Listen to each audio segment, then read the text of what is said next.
Understand a new topic in mathematics, time and work. Time and work is very important in our daily lives. We face the challenge of work time in every day. So this topic is very important for our life.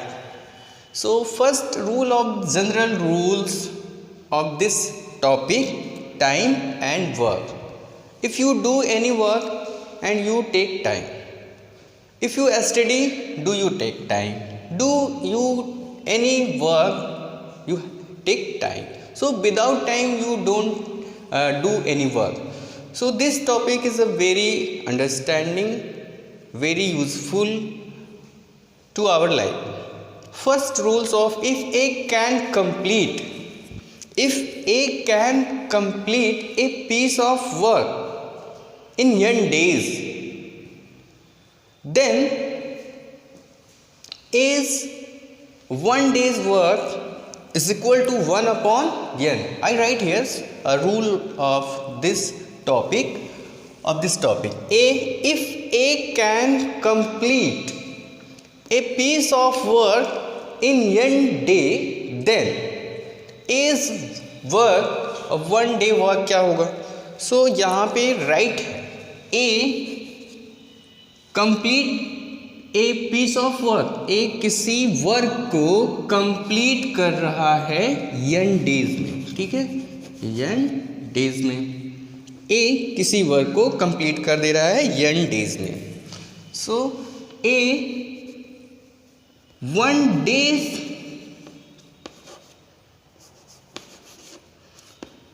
में कितना work करेगा? 1 upon n days में. कितना? 1 upon n days में. Simple सी बात है. ए किसी वर्क को 1 टोटल n डे ले रहा है काम को कंप्लीट करने को, या वर्क को कंप्लीट करने को. मान लेते हैं ए को एक वर्क करना है, एक फुटबॉल ग्राउंड बनाना है. ठीक है, फुटबॉल ग्राउंड बनाना है. सो ए एक फुटबॉल ग्राउंड को बनाने में n डेज ले रहा है. इसको पूरा कंप्लीट करने में n डेज ले रहा है, लगा दे रहा है. यानी कि पूरा का पूरा n डेज लग जा रहा है इसको कंप्लीट करने में, इसको ग्राउंड को बनाने में. सो अब हम ये भी तो केयर करेंगे ए ने एक दिन में कितना वर्क किया है इस ग्राउंड को बनाने में, दूसरे दिन कितना किया, तीसरे दिन कितना किया है. ओके, तो इसको हम कैलकुलेट करने के लिए हम क्या करेंगे? ए का जो 1 डे का वर्क होगा उसे फाइंड करेंगे. टोटल डे कितना है उसका, उसको पता है, यहाँ पे दिया हुआ है. सो ए n डे में मान लेते हैं एक ग्राउंड को 4 डे में कंप्लीट किया. ठीक है, 4 डेज लगाया. एक ग्राउंड को कंप्लीट करने में कितने डेज लगाया है? 4 डेज लगाया है. अब ए का 1 डेज का वर्क क्या होगा? ए का 1 डेज का वर्क टोटल वर्क कितना है? 1, और टोटल डेज कितना लगा रहा है कंप्लीट करने में? 4. तो 1 अपॉन 4, 1 डेज. अब मान लेते हैं ए को फुटबॉल ग्राउंड प्रिपेयर करना है, तैयार करना है अच्छे से. उसने 4 दिन लगाया, 4 डेज लगा दिया उसने. यानी यहाँ पे n डेज. यहाँ पे फार्मूला बना के रखा है, ये मैं इसी को समझा रहा हूँ. ये जो कॉन्सेप्ट है, ये जो रूल है, इसको मैं अंडरस्टैंडिंग करवा रहा हूँ. इसी बेस पे क्वेश्चन आपके सॉल्व होंगे. सो लुक हियर, ए किसी ग्राउंड को रेडी करने में n डेज लगा रहे हैं. मान लेते हैं हम 4 डेज लगा रहे हैं. ठीक है, यहाँ पे n कोई भी टाइम हो सकता है, टाइम इंक्रीज भी हो सकता है, डिक्रीज भी हो सकता है. वर्क के अकॉर्डिंग टाइम यहाँ पे होगा, वर्क के अकॉर्डिंग टाइम रखेंगे. तो एक ग्राउंड को तैयार करने में 4 डेज लगा रहे हैं, तो हम इसको 4 पार्ट में डिवाइड कर लो. 4 पार्ट में हो गया. अब मैं बोलूँ इसको फ्रैक्शनली अगर समझें ना, फ्रैक्शन में अगर समझें, तो इसके एक पार्ट को हम क्या लिखेंगे? 1 अपॉन 4. ये टोटल वर्क कितना था? 1, और इसके पार्ट कितने हो गए? 4 डेज लगाया तो 4 पार्ट हो गया. अब एक दिन में इससे इतना ही वर्क करेगा ना, 1 upon 4.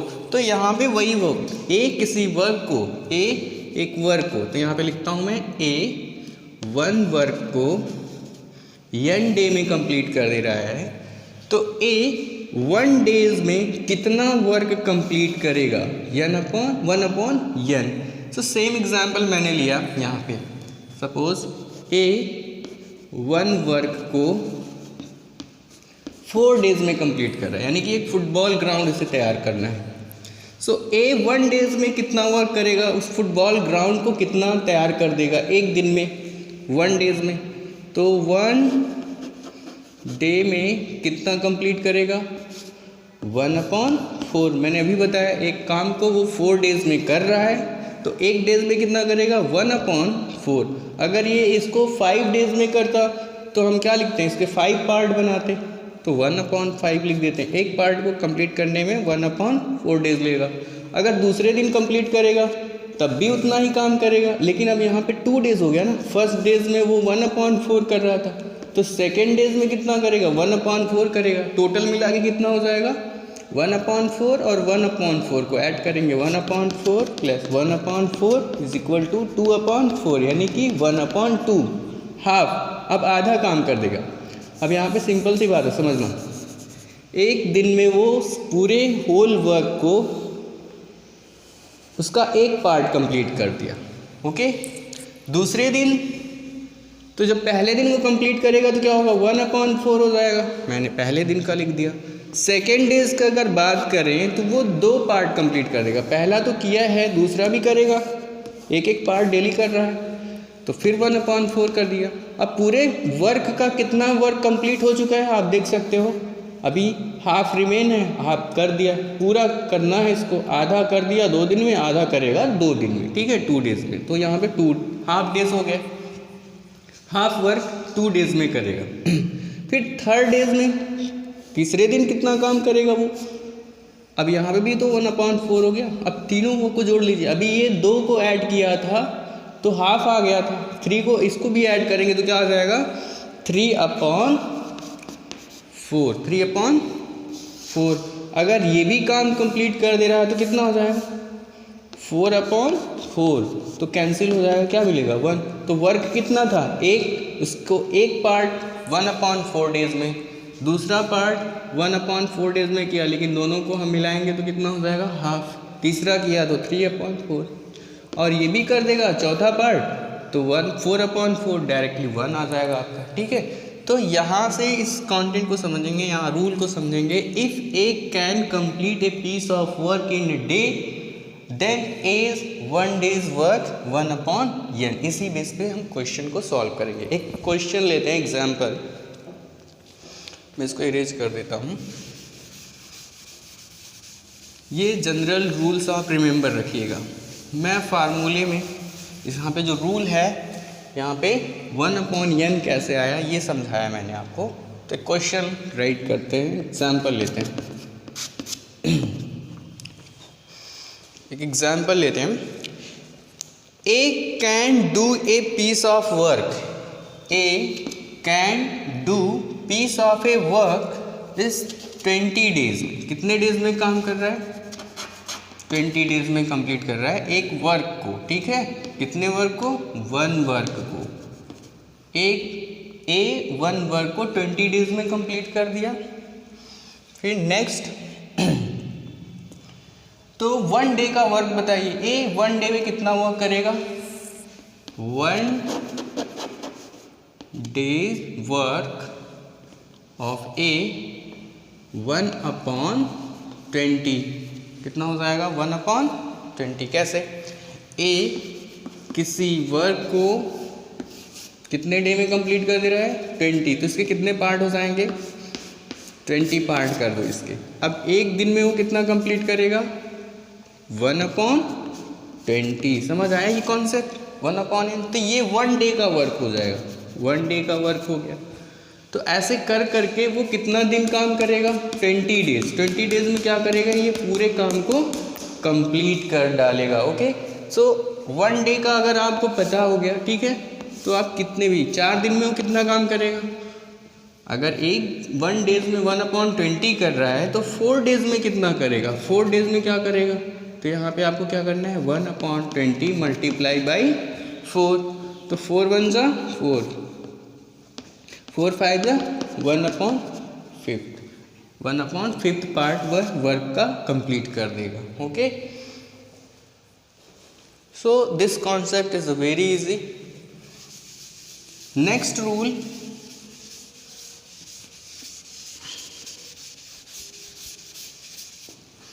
I right here next rule, same opposite है इसका। If is a 1 day's work 1 upon n, then time taken by A to finish the whole work is equal to n days। यहाँ पे ये बोल रहा है अगर A 1 work in 1 days में 1 upon n पार्ट कर दे रहा है, यानी एक किसी वर्क का एक पार्ट कर रहा है 1 upon n, ठीक है। 1 upon n कोई एक वर्क है और उसको इसने एक पार्ट किया इसका, ठीक है, तो ये हो गया 1 upon n। अब वर्क तो पता नहीं कितने दिन में हो रहा है, लेकिन उसने n मान लिया इन रूल्स में, n डेज में कर रहा है, तो एक का 1 डेज का वर्क हो गया।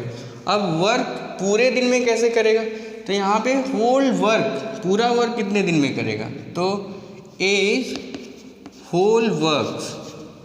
सो अभी यहाँ पे क्या था, 1 डे का वर्क 1 upon n था, तो होल डे का वर्क क्या होगा, n upon 1। इसको हम न्यूमरेटर से डिनोमिनेटर न्यूमरेटर में चेंज कर देंगे, बोथ चेंजिंग टुगेदर, तो आपस में इनको चेंज कर देंगे। जो न्यूमरेटर था ना वो होल डेज में आ जाएगा, ठीक है। अभी यहाँ पे मैंने चेंज कर दिया, तो यहाँ पे क्या आ गया, n upon 1 का मतलब n, ये होल वर्क आ गया।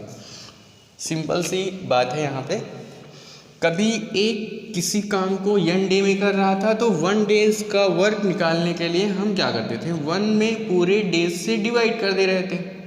और दूसरे रूल में, सेकेंड रूल में हमने क्या किया, उसको एक दिन का वर्क पता है, तो होल डे का वर्क निकालना है अगर आपको, तो आप क्या करेंगे, इसको इंटरचेंज कर देंगे। 1 upon n है ना, तो न्यूमरेटर ये है डिनोमिनेटर को न्यूमरेटर को डिनोमिनेटर कर देंगे, तो होल डेज का वर्क निकल जाएगा। ओके, ये था general rules of time and work का। अब इससे हम क्वेश्चन करेंगे, मैं इसको इरेज करता हूँ, रूल्स ऐसे ही रहने दूंगा और इससे बेस पे क्वेश्चन करते हैं।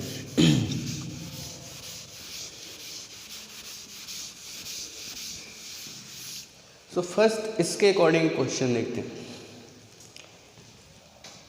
ए किसी वर्क का 1 upon 5 पार्ट करता है इन ए डे, एक दिन में वो किसी वर्क का 1 upon 5 पार्ट कर देता है, तो ए का होल वर्क कितना होगा, ये पूरा काम कितने दिन में करेगा, तो ए का होगा होल वर्क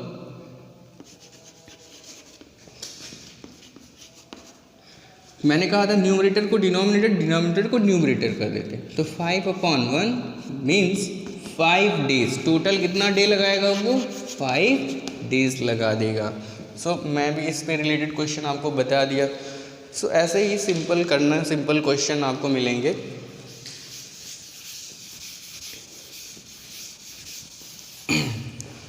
सीरियसली क्वेश्चन देखते हैं।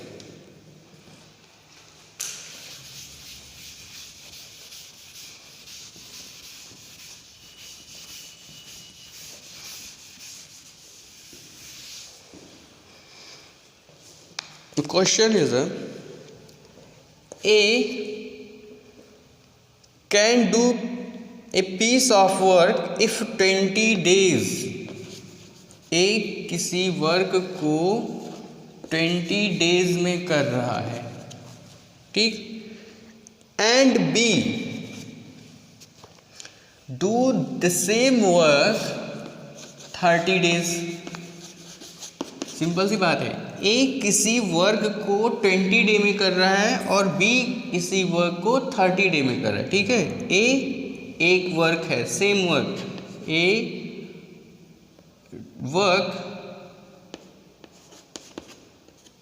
ए do 1 work in 20 days and same work do B 30 days, ठीक। दोनों अलग अलग कर रहे हैं, ए इसी काम को 20 डे में और बी इसी वर्क को 30 डे में कर रहा है। सो दोनों एक साथ मिल जाते हैं। जब दोनों एक साथ मिल जाते हैं तो वर्क कितने डे में कंप्लीट करेंगे, ये आपसे क्वेश्चन किया है।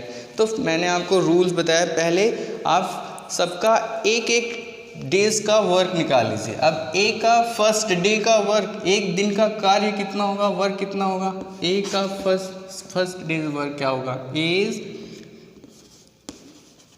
ऐसे लिखते हैं 1 डेज वर्क। तो यहाँ पे 1 डे वर्क हो गया। ए कितने दिन में कंप्लीट कर रहा है, 20 डे में, तो 1/20 हो जाएगा, ए का वर्क हो जाएगा 1/20 डे। एंड बी का 1 डे का वर्क कितना हो जाएगा, 1/30 डेज। अब दोनों एक साथ मिल जा रहे हैं, दोनों एक साथ मिल जा रहे हैं, ए प्लस बी, मैंने लिखा ना ए प्लस बी। अभी ए का 1 डे का वर्क कितना आया है, 1/20 और बी का 1/30। अब आपको फ्रैक्शन मिल गया, आप इसे ऐड करिए, एलसीएम लीजिए, इसका डिनोमिनेटर बराबर कर लीजिए, तो क्या हो जाएगा, मैं क्रॉस मल्टीप्लाई कर दे रहा हूँ, 30 + 20/3 2 60। So here